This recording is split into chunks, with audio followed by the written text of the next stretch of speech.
नमस्कार जय हिंद साथियों, आप सभी का स्वागत अभिनंदन है आपके अपने टीटी फैमिली शिक्षकों के परिवार जायसवाल कोचिंग सेंटर पर पावर्ड बाय शिक्षा ही प्रकाश है। आज की क्लास में बात करने वाले हैं आपके एमपी टेट वर्ग 3 चयन परीक्षा 2025 जो चल रही है। इसमें हम बात करेंगे पर्यावरण अध्ययन ईवीएस के टॉपिक है, जो कि सबसे महत्वपूर्ण है और आपके जो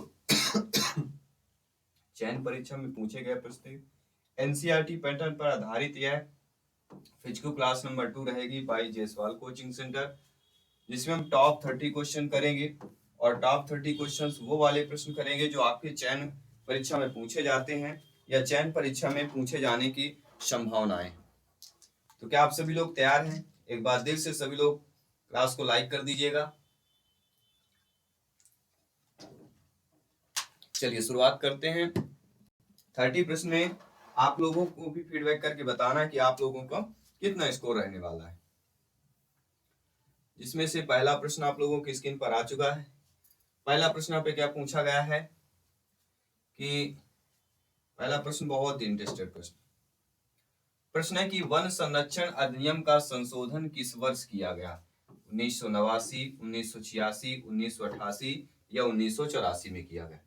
सभी कमेंट कीजिएगा। जिनका सपना है अध्यापक अध्यापिका बनना, शिक्षक बनना, प्रत्येक ब्रदर सिस्टर एंड टीचर्स, सभी कमेंट कीजिएगा। देखिए, वन संरक्षण अधिनियम, वनों से संबंधित एक प्रश्न आता ही आता है, पूछा ही जाएगा। देखिए, वन संरक्षण अधिनियम जो हुआ उसका संशोधन 1988 में हुआ। लेकिन अगर अधिनियम पूछा जाए कि वन संरक्षण अधिनियम लागू कब हुआ, तो 1980 में वन संरक्षण अधिनियम लागू हुआ। उसका संशोधन जो कि 1988 में हुआ। तो दोनों पॉइंट्स हैं जो आप लोगों को ध्यान देना है। ठीक है, बढ़ते हैं अगले प्रश्न की तरफ। अगला प्रश्न और भी इंपॉर्टेंट है कि वृक्षों के कृषि उपयोग सहित कृषि और वृक्षों की पारस्परिक क्रिया हमारी क्या कहलाती है? तो पारस्परिक क्रिया सभी को बताना है और फीडबैक करके बताना है। ठीक है, क्या कृषि वानिकी होगी, सामाजिक वानिकी, वन प्रबंधन या वन संरक्षण हो जाएगी? देखिए, वृक्षों के कृषि सहित यहाँ पे कृषि और वृक्षों की पारस्परिक क्रिया क्या कहलाती है? तो पारस्परिक क्रिया अगर पूछा जाता है तो एक ही जवाब होगा कृषि वानिकी। First option is the right answer. और ये पिछले बार जो चयन परीक्षा मेन एग्जाम हुआ था उसके प्रश्न है। और आपको बता देता हूं कि जो 2022 वाले एग्जाम में प्रश्न पूछे गए थे, 2022 के एग्जाम में हुआ था, उससे लगभग 20% जो है कठिन प्रश्न आने वाले हैं। 20 से 25% इस बार उससे ज्यादा कठिन प्रश्न आएंगे, इसलिए उस लेवल की तैयारी करना है। निम्नलिखित में से कौन सा शहरीकरण का मुख्य सकारात्मक प्रभाव होगा? परिवहन की सुविधा, औद्योगिकरण, स्वास्थ्य देखभाल की सुविधा या रोजगार की? देखिए, सारी चीजें हैं, लेकिन शहरीकरण का मुख्य सकारात्मक प्रभाव क्या होगा? तो शहरीकरण का यहाँ पे मुख्य जो सकारात्मक प्रभाव बनता है वह होता है रोजगार, एम्प्लॉयमेंट, क्योंकि ये गांव में नहीं होता है। सबसे बड़ा यहाँ पे प्रमुख किसको मुख्य सकारात्मक माना गया है? वह माना गया है रोजगार को माना गया है। ठीक है, यहाँ पे डी ऑप्शन जो दिया गया है वह आप लोगों को सही हो जाएगा। चलिए,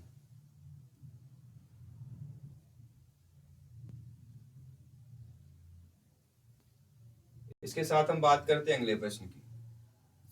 अगला प्रश्न कह रहा है एथिलीन डाइक्लोराइड एक प्रकार का विष है, अमाशयी विष है, संपर्क वाला विष है, जैविक विष है या दूषक विष? देखिए, यहाँ पे एथिलीन डाइक्लोराइड, कितने क्लोराइड है? 2 क्लोराइड। 2 को क्या बोला जाता है? ट्राई। 2 को डाई, 3 को ट्राई बोला जाता है। तो एथिलीन डाइक्लोराइड एक प्रकार का विष है। किस प्रकार का विष हो जाएगा? ये स्मोक कहला जाता है। किस प्रकार का? स्मोक विष कहलाता है, दूषक। फोर्थ ऑप्शन जो दिया गया है आप लोगों को सही हो जाएगा। ध्यानपूर्वक समझना, एक एक प्रश्न को समझते जाना है। अगला प्रश्न है जल अधिनियम भारत में किस वर्ष लागू हुआ? मार्च 1974 में, मार्च 1975 में, अप्रैल 1975 में, अप्रैल 1975 में। अब सन वर्ष नहीं आते हैं, सन के साथ आपकी मंथ भी दिया जाएगा। हो सकता है मंथ के साथ आपका तारीख डेट भी दे दिया जाएगा। ये टफ किया जा रहा है।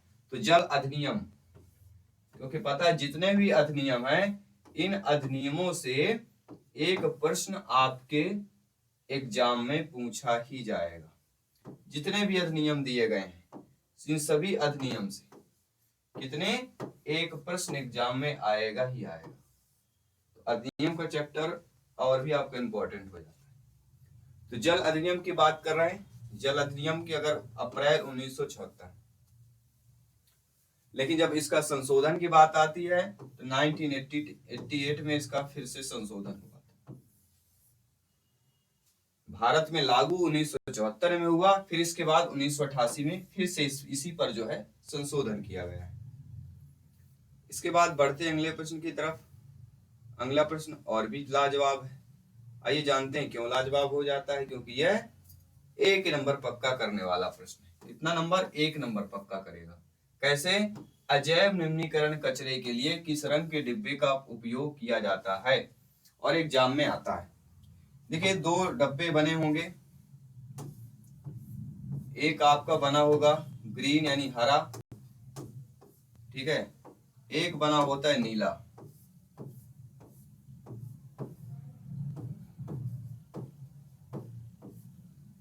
ठीक है, 2 आपके बने होते हैं।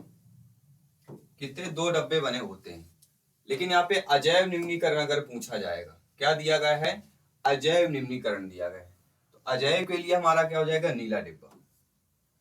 क्या हो जाएगा? अजैव के लिए नीला डिब्बा हो जाएगा। और हरा डिब्बा किसके लिए होता है? हरा डिब्बा जैव के लिए होता है। सभी लोग समझ गए ना? हरे के लिए जैव, नीले डब्बे के लिए अजैव। दोनों प्रकार से आपके एग्जाम में प्रश्न पूछे जा सकते हैं। इसके बाद बढ़ते हैं अगले प्रश्न की तरफ। स्वच्छ पानी का बीओडी मान, बायोकेमिकल ऑक्सीजन डिमांड 5 ppm होता है, 17 ppm, 10 ppm या 15 ppm। कितने ppm जो होता है स्वच्छ पानी का बीओडी, बायोकेमिकल ऑक्सीजन डिमांड, कितना होता है? 5 ppm। कितना होता है? 5। यानी कि जो फर्स्ट ऑप्शन दिया गया है वह आपका यहाँ पे सही हो जाएगा। इसके बाद बढ़ते हैं अगले प्रश्न की तरफ। अगला प्रश्न बहुत ही प्यारा सा प्रश्न है कि जल जो रासायनिक और जैविक अशुद्धियों से मुक्त होता है कहलाता है अशुद्ध जल, पीने योग्य पानी, पौष्टिक पानी, काला पानी।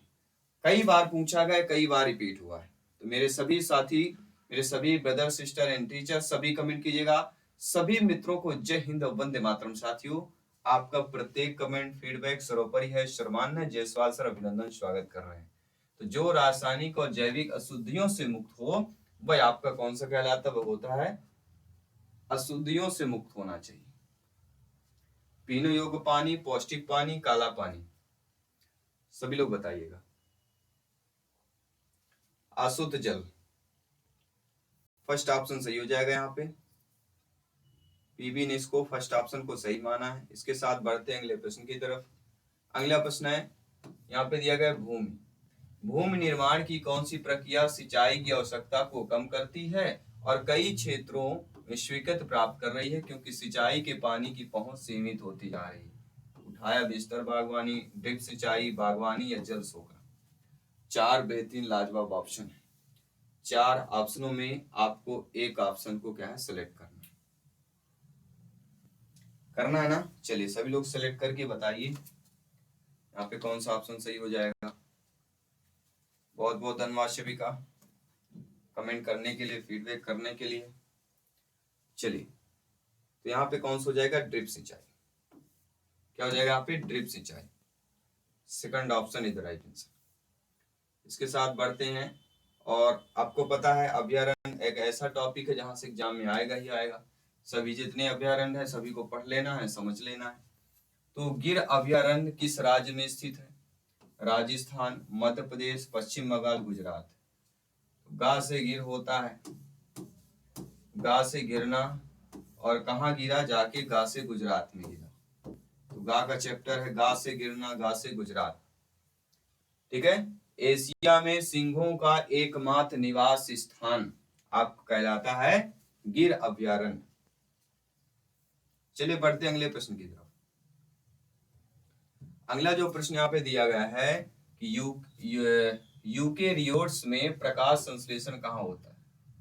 माइकोप्लांडिया, साइटोप्लाज्मा, क्लोरोप्लास्ट या रिक्तिकाओं में होता है? सभी लोग बताइएगा। तो यहाँ पे हमारा किसको होगा, क्लोरोप्लास्ट। क्या हो जाएगा, third option is the right answer, chloroplast हो जाएगा, क्योंकि क्लोरोप्लास्ट जो होता है विशिष्ट कोशिकांग कहलाता है। क्या कहलाता है, विशिष्ट कोशिकांग। अगला जो प्रश्न यहाँ पे दिया गया है कि इनमें से कौन सा अचल जीव का उदाहरण है। चल जीव और अचल जीव होते हैं। क्या आपका काइटन है, लीच है, इग्नस है या यूप्लेक्टला, सब लोग है। देखिए इनमें से अचल जीव, देखिए अचल जीव कौन होते हैं। एक ग्लास स्पोंज प्रजाति का एक जीव होता है। कैसे होता है, ग्लास स्पोंज प्रजाति का एक जीव कहलाता है। जो अचल जीव की श्रेणी पर आता है वह कहलाएगा इग्नस। क्या हो जाएगा, Ignis. Third option is the right answer. इसके साथ बढ़ते हैं अगले प्रश्न की तरफ।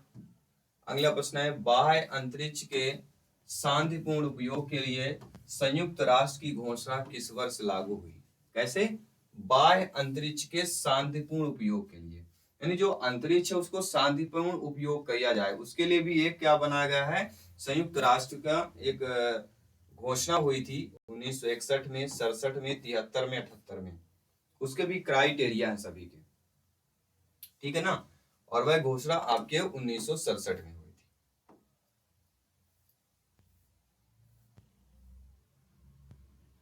इसके बाद बढ़ते हैं अगले प्रश्न की तरफ।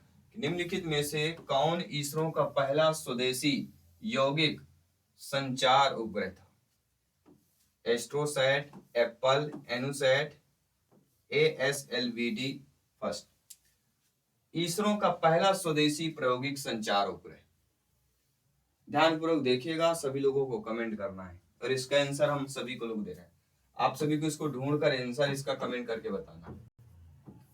बहुत अच्छा प्रश्न है, इसको ढूंढ के सभी लोग कमेंट करके बताइएगा लास्ट में, ठीक है। अगर बन रहा है तो अभी कमेंट कर सकते हैं। अगला, निम्नलिखित में से कौन सा बहुलक प्लास्टिक से हल्का और स्टील से मजबूत होता है। ऐसा बहुलक का नाम बताइए जो प्लास्टिक से हल्का हो लेकिन स्टील से मजबूत भी होता हो।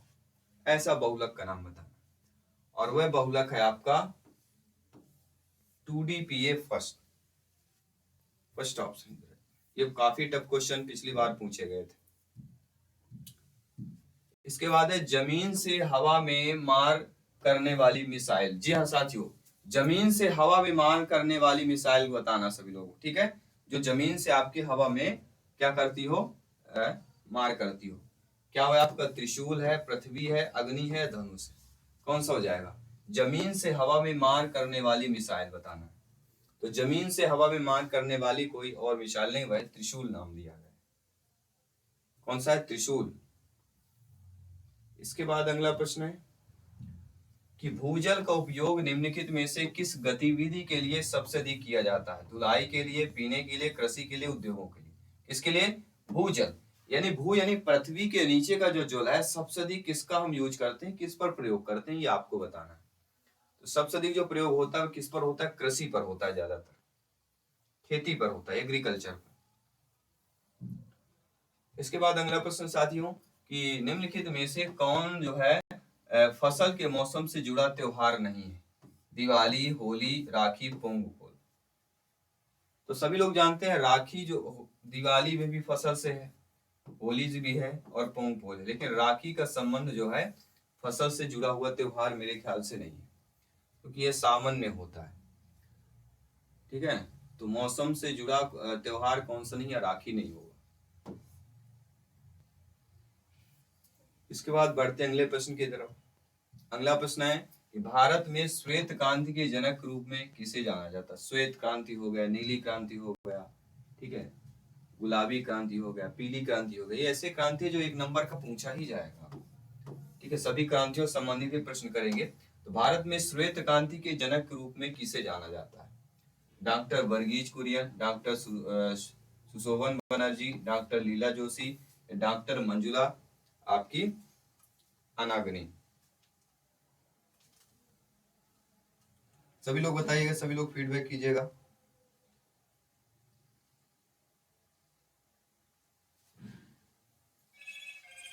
भारत में श्वेत क्रांति के जनक के रूप में किसे जाना जाता है? बहुत अच्छा प्रश्न, सभी लोग जानते हैं, आंसर आ गया होगा सभी लोगों का, डॉक्टर वर्गीज कुरियन। जी हाँ साथी, जो आप सोच रहे थे वही आपका है, पहला ही ऑप्शन सही होगा। इसके बाद बढ़ते हैं अगले प्रश्न की तरफ। अगला प्रश्न यह है कि अखिल भारतीय कालिदास समारोह कहाँ आयोजित किया जाता है? कोलकाता, भोपाल, हैदराबाद, उज्जैन। सभी लोग बताइएगा ध्यानपूर्वक। जी हाँ साथियों, अखिल भारतीय कालिदास समारोह कहाँ आयोजित किया जाता है?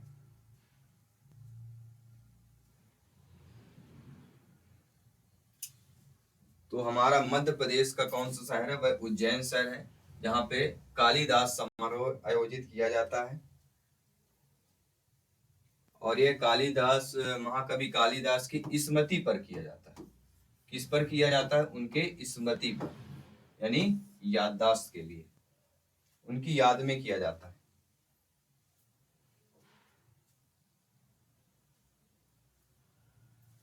और यह हर साल कार्तिक शुक्ल एकादशी के टाइम होता है। हर साल कार्तिक शुक्ल का एकादशी होता है, उसी टाइम यह त्योहार मनाया जाता है, कार्तिक शुक्ल के एकादशी पर।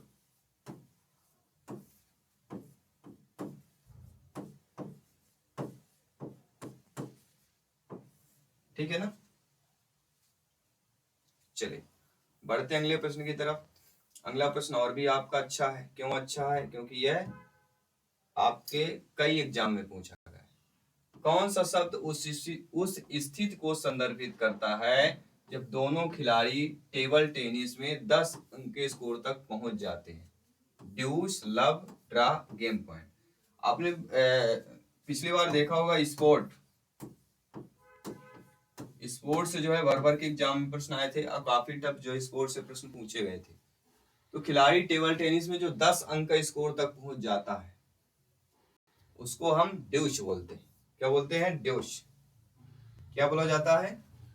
कौन सा शब्द उस स्थिति को संदर्भित करता है जब दोनों खिलाड़ी टेबल टेनिस में 10 अंक के स्कोर तक पहुंच जाते हैं? क्योंकि यहाँ पे दोनों खिलाड़ी 10-10 में पहुंच रहे हैं। क्या है?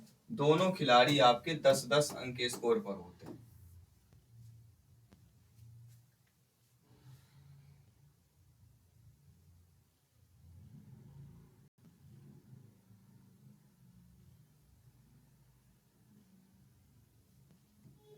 बढ़ते हैं अगले प्रश्न की तरफ। अगला प्रश्न और भी आपको इंपॉर्टेंट है। प्रश्न क्या है? बल्लीगंज में प्रथम कागज कारखाना की स्थापना किस वर्ष हुई? 87, 91, 1870 या 1918 में? बल्लीगंज प्रथम कागज कारखाना की बात कर रहे हैं।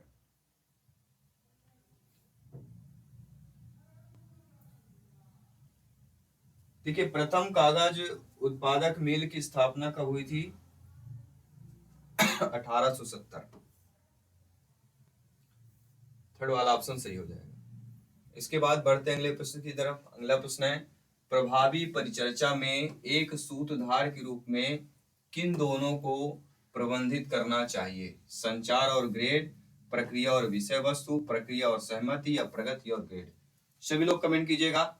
जी हाँ, जिनका सपना अध्यापक अध्यापिका बनना, शिक्षक बनना, आपका एक एक कमेंट फीडबैक सर्वोपरि है, सर्वमान है। और जयसवाल सर, आप सभी का अभिनंदन और स्वागत कर रहे हैं। ठीक है, तो ध्यान पूर्वक आप सभी को कमेंट करना और फीडबैक करना है एक क्वेश्चन का।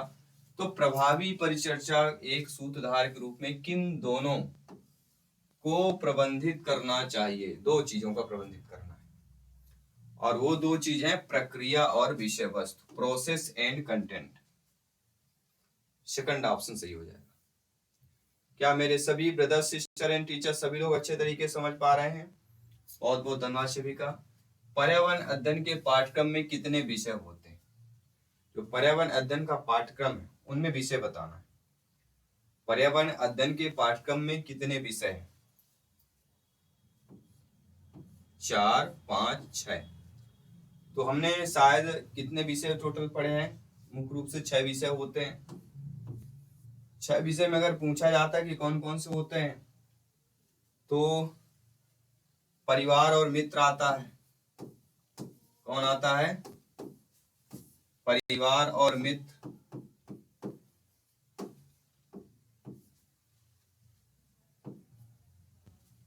परिवार और मित्र आ जाते हैं। इसके बाद आपका भोजन, पानी, आवास, यात्रा, ये सभी हो जाते हैं। भोजन, पानी, आवास, यात्रा, ठीक है। और हम चीजें कैसे बनाते हैं, ये 6 चीजें आपके शामिल हैं। अगला प्रश्न देख लेते हैं। अगला प्रश्न पूछा जा रहा है कि छात्र किससे बेहतर सीखता है। जब आपकी नियुक्ति होगी, आप लोग भी अध्यापक अध्यापिका बनेंगे और आपसे भी प्रश्न पूछा जाए कि छात्र सबसे बेहतर सीख सकता है, तब आप लोग क्या जवाब देंगे? अखबारों की कटिंग से, और एक बनाने से, सहकर्मी चर्चा से।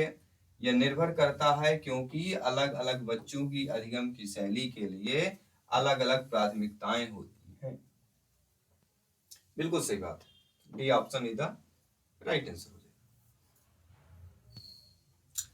इसके बाद बढ़ते हैं अगले प्रश्न की तरफ। अगला प्रश्न है, पर्यावरण अध्ययन में मीडिया संसाधनों के रूप में किन टेलीविजन चैनलों का उपयोग किया जा सकता है? प्लेनेट का अर्थ डिस्कवरी चैनल। प्लेनेट अर्थ या डिस्कवरी चैनल, दो दिए गए हैं, केवल एक, केवल दो, एक और दो, दोनों, ना तो एक ना तो दो। देखिए, पर्यावरण में मीडिया संसाधन के रूप में टेलीविजन चैनल का उपयोग करना है, तो जब भी मीडिया की बात करेंगे तो आपका प्लेनेट भी होता है और डिस्कवरी चैनल भी होता है, दोनों चीजें आ जाती हैं। इसलिए सी ऑप्शन यहाँ पे आप लोगों का सही हो जाएगा। नो डाउट सभी लोग समझ गए। इसके बाद बढ़ते हैं अगले प्रश्न की तरफ कि सर्वोत्तम किस्म की भारतीय टीक, जिसे हम सागौन बोलते हैं, किस जंगल में होता है? सुंदरवन, कान्हावन, सतपुड़ा या गिरवन? सभी लोग बताइएगा। सर्वोत्तम किस्म की भारतीय सागौन किस जंगल में पाया जाता है? बेहतरीन आंसर दिया गया, सभी लोग जानते हैं।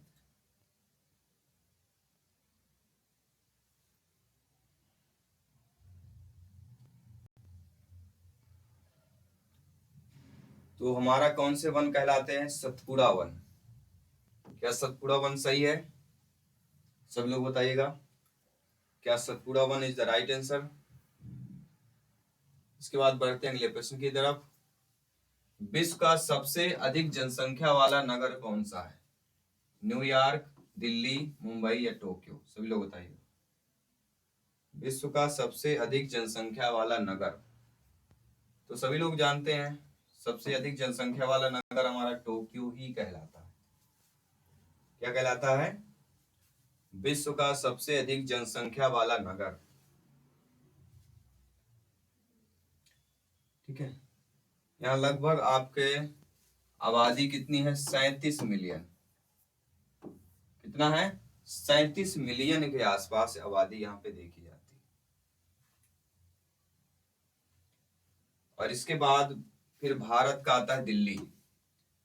दूसरे नंबर, पहले नंबर पे आता है जापान का टोक्यो, दूसरे नंबर पर आता है भारत का दिल्ली आता है, तीसरे नंबर पर आपका आ जाता है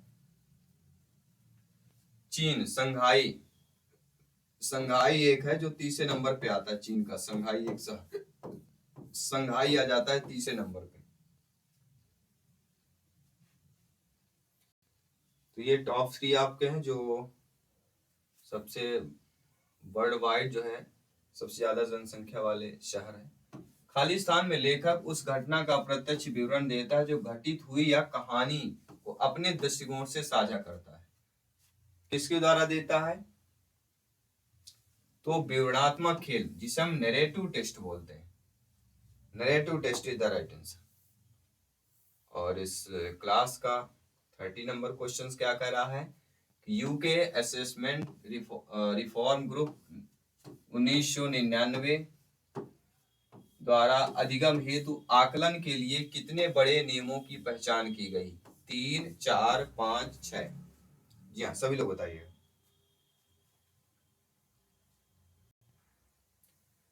यूके असेसमेंट में रिफॉर्म ग्रुप द्वारा अधिनियम हेतु आकलन के कितने बड़े नियमों की पहचान की गई?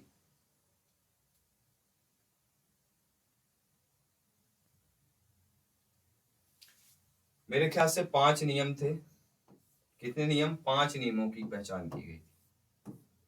5 रूल्स।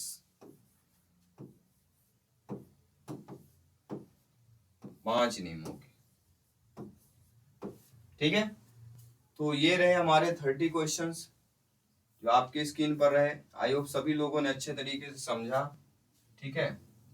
और ये 30 महत्वपूर्ण प्रश्न जो रहे होंगे, और इसी तरह डेली क्वेश्चन करेंगे। चयन परीक्षा में अगर आपके 120 क्वेश्चन नंबर आएंगे तभी आपका सिलेक्शन अपने आप का रास्ता आसान समझिए। तो 120 से अधिक अगर आपको नंबर लाना है तो आपको A to Z तैयारी अभी से करने पड़ेगी, और जो जो भी आपको चीजें बताई जाती है उनको समझिए, देखिए, जानिए। तो धन्यवाद सभी का। जय हिंद, वंदे मातरम। मिलता हूँ आपके अगली क्लास में। धन्यवाद सभी।